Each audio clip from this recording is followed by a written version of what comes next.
بنی اسرائیل میں ایک شخص تھا، گنہگار تھا. وہ گناہ کیا ایک مرتبہ، پھر توبہ کر لیا، پھر ایک مرتبہ گناہ کیا، بڑا گناہ کبیرہ زنا والا گناہ کیا. اس کے بعد نہانے کے لیے ایک نہر پر گیا، غسل کرنے کہاں گیا؟ نہر پر گیا. تو نہر سے آواز آئی کہ اے فلاں، تجھے شرم نہیں آتی؟ تو نے کل بھی گناہ کیا تھا، توبہ کر دیا، پھر آج وہی گناہ کر کے پھر دوبارہ یہاں پر نہانے آئے ہو، تجھے شرم نہیں آتی؟ توبہ توڑتا ہے، اللہ سے جو وعدہ کیا تھا اسے توڑ دیتا ہے. یہ شخص یہ سن کر خوف زدہ ہو گیا، مطلب ڈر گیا، اور نہر سے یہ کہتا ہوا باہر نکل گیا کہ دوبارہ گناہ نہیں کروں. وہاں سے نکل گیا. پھر وہاں سے وہ ایک پہاڑ پر چڑھ گیا جہاں 12 آدمی اللہ کی عبادت میں مشغول تھے. پہاڑ کے اوپر چلا گیا، وہاں 12 لوگ تھے، وہ اللہ کی عبادت کر رہے تھے. تو یہ بھی گنہگار جو گناہ کیا تھا، یہ بھی جا کر کے ان کے ساتھ عبادت میں شامل ہو گیا. پھر اس کے بعد اس درمیان قحط پڑ گیا، مطلب بھوک مری ہو گئی، غذا وغیرہ تعاون پھیل گیا اور بیماری پھیل گئی، جس کی وجہ سے کھانے میں کمی آ گئی. تو وہ لوگ غذا کی تلاش میں پہاڑ سے نیچے اترے. جو 12 آدمی وہاں پر اللہ کی عبادت کرتے تھے وہ، اور یہ جو گنہگار جو گیا وہاں، تو یہ بھی ساتھ میں ان کے ساتھ عبادت کرنے لگا. تو وہاں جانے کے بعد جب قحط پڑ گیا تو وہ 12 آدمی آ گئے. کیا کرنے آئے؟ غذا تلاش کرنے، کھانے کے لیے کچھ بھی مل جائے وہ تلاش کرنے کے لیے پہاڑ سے نیچے آئے.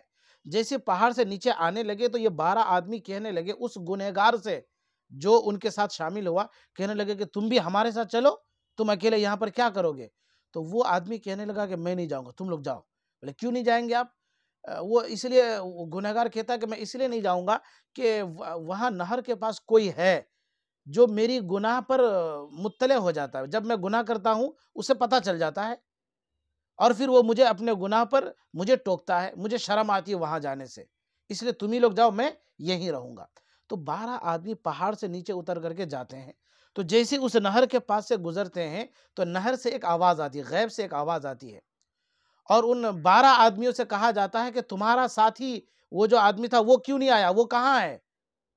تو یہ 12 آدمیوں نے جواب دیا کہ جی وہ اس لیے نہیں آ رہا ہے کہ اس کے گناہ پر یہاں کوئی ہے جو مطلع ہو جاتا ہے، اسے پتہ چل جاتا ہے، باخبر ہو جاتا ہے، تو اسے شرم آتی ہے، اس لیے وہ یہاں نہیں آنا چاہتا ہے.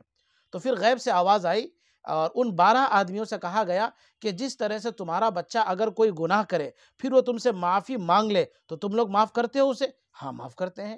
تو اسی طرح سے غیب سے یہ آواز آئی کہ جب اس نے بھی پکی سچی توبہ کی تو میں نے بھی اسے معاف کر دیا، اور جاؤ اسے جا کر کے بتلا دو کہ اللہ نے تمہارے گناہوں کو معاف کر دیا. تو یہ ہے جب بندہ پکی سچی توبہ کرتا ہے تو اللہ اسے کیا کرتے ہیں؟ معاف کر دیتے ہیں. جب گناہ کرنے کے بعد اسے احساس ہوتا ہے اور وہ پکی توبہ کرتا ہے اور اللہ سے کہتے ہیں اللہ آئندہ میں گناہ نہیں کروں گا، تو پھر اللہ کیا کرتے ہیں؟ معاف کر دیتے ہیں. آگے لکھا اللہ اکبر، ایسا کریم آقا جو ہمارے ساتھ اس قدر رحم و کرم کرتا ہے اور ہم اس کو چھوڑ کر شیطان سے دوستی کر لیتے ہیں، تب بھی وہ ہمیں نہیں بھولتا اور پھر ہمیں معاف بھی کر دیتا ہے.